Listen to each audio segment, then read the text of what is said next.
Hello and welcome back. Today we're going to be taking a sneak peek at Update 31. Now before we get started, I want to note that everything is subject to change as this is in the experimental branch currently. So if things are a little bit different when it actually comes out, don't be surprised. Alright, let's get started. Okay, the first thing we have in the patch notes is updated pages in the Miner's Manual for every individual enemy. So let's swing over into the game and take a look. Once you've encountered some bugs in the caves, you'll have updated entries in your Miner's Manual. Going to the creatures section, we can see a lot of different information about each one, ranging from the name, a kill count in the top right, general statistics for them, what family of bug they are in, where they reside, their attacks, any special attacks, where their armor is, and their weak point, as well as a short description about them. Tabbing over to the Praetorian here, we can see some actual special attacks on him.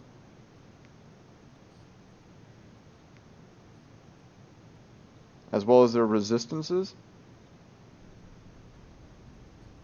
Also some very helpful combat tips. Obviously I haven't filled out this log entirely, so I'm interested to see what else this has. And that about does it. I'll definitely make a more in-depth video once I get this log completed. Now back to the patch notes. Now we see there are 3 new secondary objectives. This is very exciting for me personally. I've been waiting for this for a long time. So let's get started on the first one, Gunk Seeds. So, taking a look at the gunk seeds here, I hop out of the pod, shoot off a couple flares, and you can see these hanging sacks from the ceiling. These are what contain the gunk seeds, in my experience, and simply by doing any sort of damage to those, you can knock it out. These things do seem to blend in the environment pretty well, but they also show up on the terrain scanner, which unfortunately I neglected to show in this clip, but they appear just like an Enor pearl or any other round object as a yellow sphere on the terrain scanner.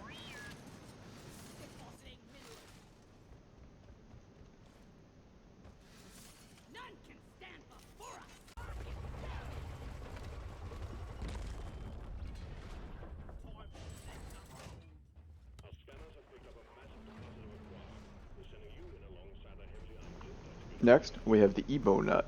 This is a small item that's encased in a hard outer shell, I suppose.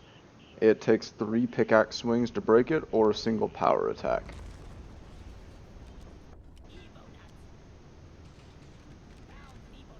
It is also entirely bulletproof.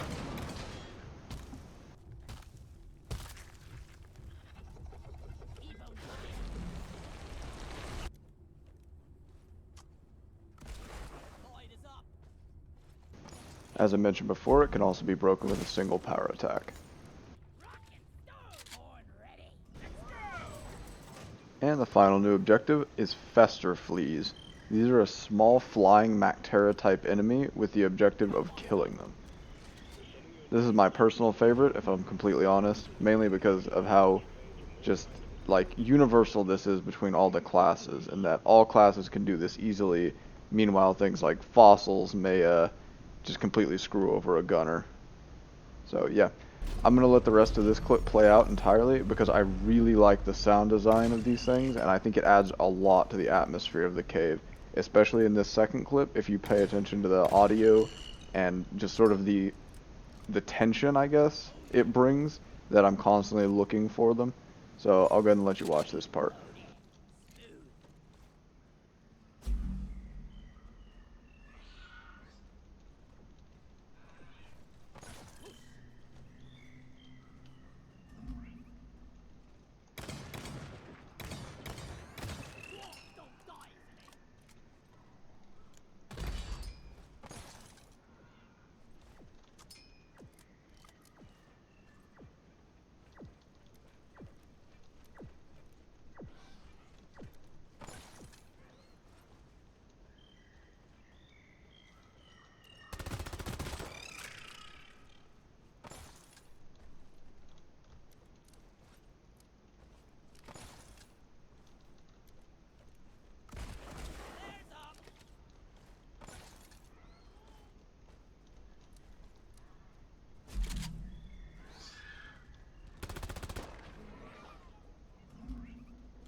And to wrap things up on the secondary objectives, I'd just like to say that I really think all of these are very good, and that they're all much more conducive to playing any class that you want than the previous set. It's like gunk seeds, you can easily shoot down. Ebon-nuts, they spawn on the floor. Fester fleas, you just shoot them. Like, unlike where fossils as a gunner is nearly impossible without expending all of your zip line. So once again, I'd like to say big ups to Ghost Ship Games on this one, because these are really good. And now for our new mini boss, the Corlock Tyrant Weed. I'm very excited about this one, so let's hop in the game and take a look. I was originally in this mission to film the gunk seed footage, but ended up happening upon the Corlock Tyrant Weed as the minehead upset it while I was filming. So heading over to this thing, we can see that it sprouts these little small, almost like spitball infectors nearby it that will shoot at you. This is on Hazard 1, by the way, so the projectiles are moving quite slowly. However, there's a central core that is spawning these small spitballer-like objects around it. And according to the patch notes, it should also spawn healing auras for itself. However, I didn't have that happen here. So upon killing enough of the spitters, it will open up its core and start firing at you, and this is your opportunity to do damage. It's also possible to kill the spitters before they even spawn. Upon destroying the core, it will split into 3 tyrant shards. These can be deposited into any minehead or mule, and will give you a credit and XP bonus at the end of the mission. I need to do more research as to the actual value of these things and how they scale on higher hazard levels, but expect a standalone video once this update goes live. Okay, slight amendment to that last bit, because I actually got some good Hazard 5 gameplay on the Tyrant Weed. So this is actually a lot more difficult than I expected it to be, mainly because whenever you try to kill these spitters while they're growing, they actually regenerate health very quickly, and they have a lot more health on higher difficulties, to a point where I tried to do this with a scout on Haz 5, and I actually wasn't able to. I'm not sure if I was just playing poorly or if we might need a rebalance, but I'm not going to say that right now. So as you can see here, I'm trying to do damage to these things while they're growing, and they are regenerating just too quickly to even kill. Also, the core has 3 phases on higher difficulties. Presumably on 4 and 5 it would have 3.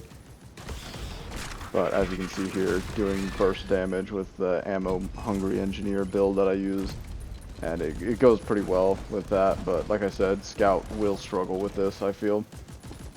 But I'll let the rest of this play out, and then we'll get into the actual rewards and payouts for these.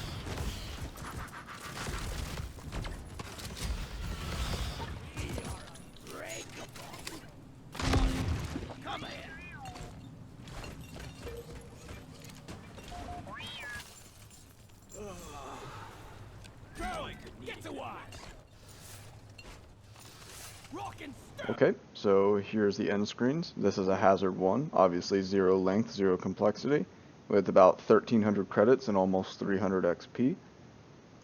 And then on Hazard 5, those numbers jump up to 2500 credits and nearly 1400 XP. So if you can pull this off, it's definitely worth doing.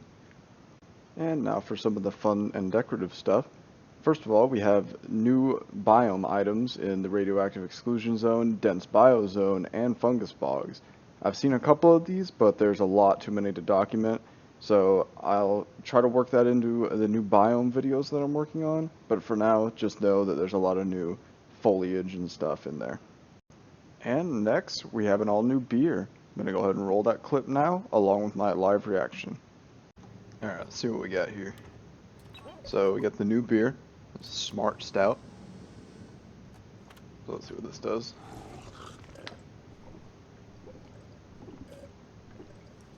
Cheers, mate.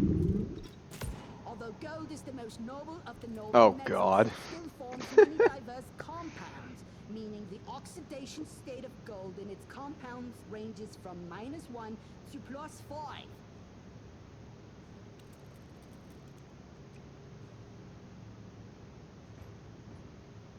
Okay. And final thing we have for the space rig is some more clutter laying around, as well as a new refrigerator in the Abyss bar, and a new wardrobe terminal that looks quite good.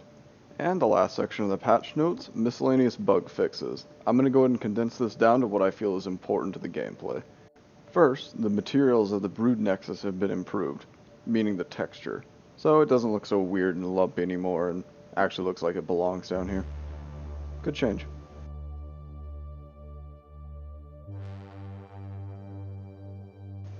Heightened senses will now lower players to the ground when they use to kill a leech. This is a good change, as I don't think you should be punished for using your active perks. Private games have been renamed to Friends Only, which is what it was previously. Private games, your friends could join. Usually in games, private game means you have to invite players. But in this game, it's not that way. So, good change. New statistic tracking and milestones have been added for the new secondary objectives.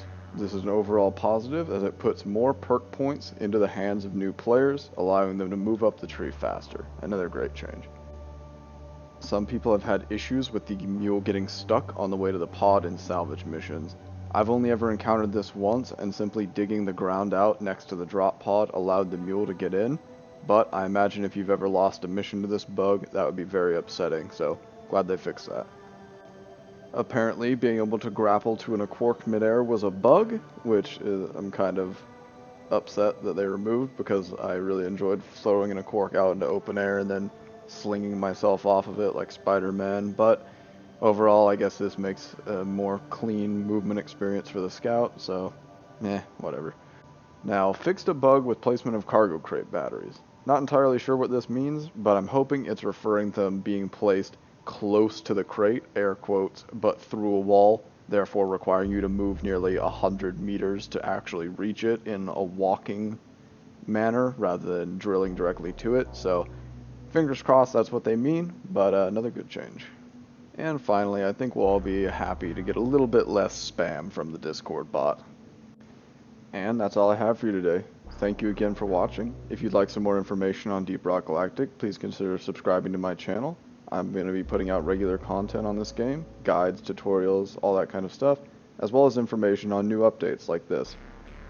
And I'd like to take just a moment to say thank you for all the support I've received on all of my content so far.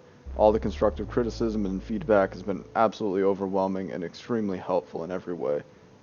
I've also taken the time to learn to use some better editing software, so trying to up the quality of my content just a little bit. Once again, thank you, and have a good day.